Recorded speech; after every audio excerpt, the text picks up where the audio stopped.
Welcome to your brand new 38 EL Cedar Creek Champagne. The front steps are gas strut assisted, very easily liftable. You have two buttons on both sides. They're going to release the legs for the stairs to change the different ground clearances at different campgrounds that you're at. Right next to the frame, and the stairs are up. When you have the stairs down, be mindful that you have this plate as flush as possible. Otherwise, the bottom of the door could possibly take out by rubbing right here if it is too high. To open the screen door, you're gonna have these little pull tabs. To release it, close the door shut, and then right behind the door, you have this latch that goes into the little pocket to keep the door from opening and closing while you're camping. Next to that, we have our spray port, which is going to be from the curly hose in our wet bay, which we'll get to. So you can spray off dogs, fish, feed, or yourself.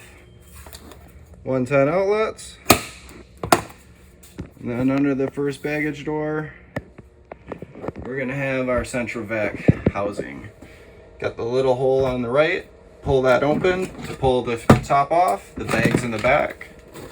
The bag will go to the port, connect those, and then we'll connect it back on.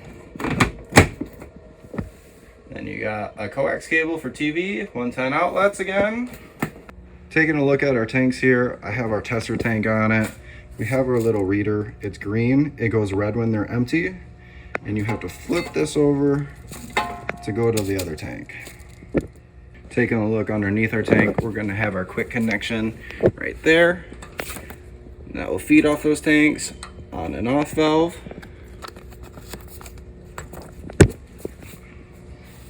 In our under compartment, under our front cap, we're going to have our hydraulic pump and our inverter. It's right here.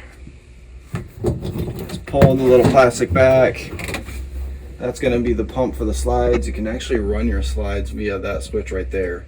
But then right here is going to be your inverter below that. You need to have your inverter, which the power button is right there, to the on position when you're traveling or in the middle of nowhere to give power to your refrigerator and some of those outlets.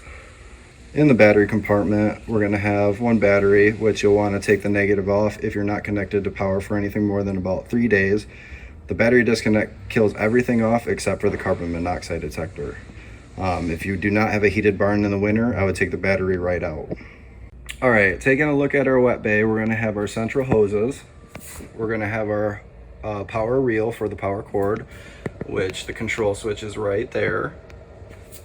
And then looking into the wet bay, we're going to have our galley pole, our gray pole, and our black pole. We like to do our black pole at the very end after we do our gray poles and our black tank flush, which is a sprinkler inside the black tank, trying to spray off the sensors of all the toilet paper and all the crap.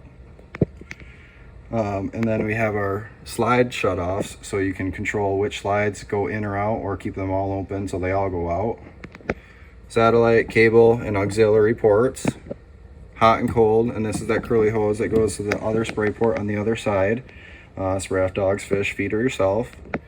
Taking a look at the tabs, whatever type of camping you're doing, you're changing the correlation of the tabs to whatever type of camping you're doing.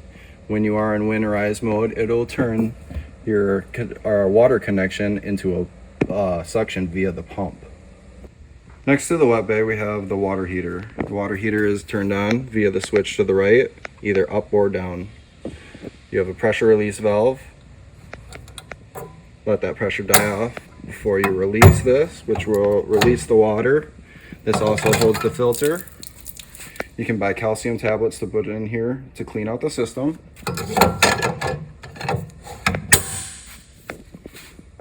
Cedar Creek winterization. The first thing we're going to do is find our low point drain. Open that low point drain and drain it out completely. And then we're going to go drain our refrigerator. So open that line, and then when that one's done draining, cap that, and when that's done draining, reflip the valve there. To winterize this unit, we run antifreeze straight through the system, including through the water heater. To the left front of the coach, you're going to have your low point drains. So the first thing that you're going to have to do is go inside your coach, Start pushing out all the water lines, trying to get out any water that was in the spigots. Turn on your pump, start running hot and cold lines until you get out as much water as you can. After you do that, open the low point drains down there, let any water that's out of there, then cap up those drains. And then you're going to go in here, put it to the winterize mode, get a hose, put this to the jug of antifreeze, turn on your pump, turn on every source of water, hot and cold, until you got pink. So we got our power cord inlet right here. If you do have little ones, let them know that this is the furnace. It gets hot. We've heard bad stories. Right below that, we're going to have our sewer port. The tires are filled with nitrogen, but you may mix them with regular air if you need to fill them up.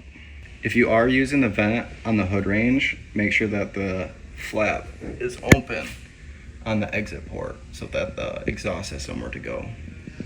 So after we drained our fresh tank and our refrigerator, next thing we're going to do is go inside and outside. Any source of water, you're going to turn on your hot and cold lines, push out the remaining water. After you do that, turn on the water pump, do the same thing, push out that remaining water. And then after you have drained those out, you're going to come to your low point drains, open those, and then get the remaining water to drain out of the trailer. Cap those back up. And once we've done that, we can drain our water heater. So what you'll do is pull the pressure release valve, pull this tab up and down. This comes out. You can also fill these with calcium tablets to clean the system. Once you've drained that out, we actually run antifreeze through our water heater. So what you'll do is put your tabs, correlating winterize, which will turn your city water connection into a suction via the pump once you're in the winterize. So you can actually cut off the jug of cut off a hose to the jug of antifreeze, put it in there, and then turn on your pump and turn on your water lines, hot and cold for every source of water until you got pink coming out, and then you're winterized. And don't forget to drain the tanks.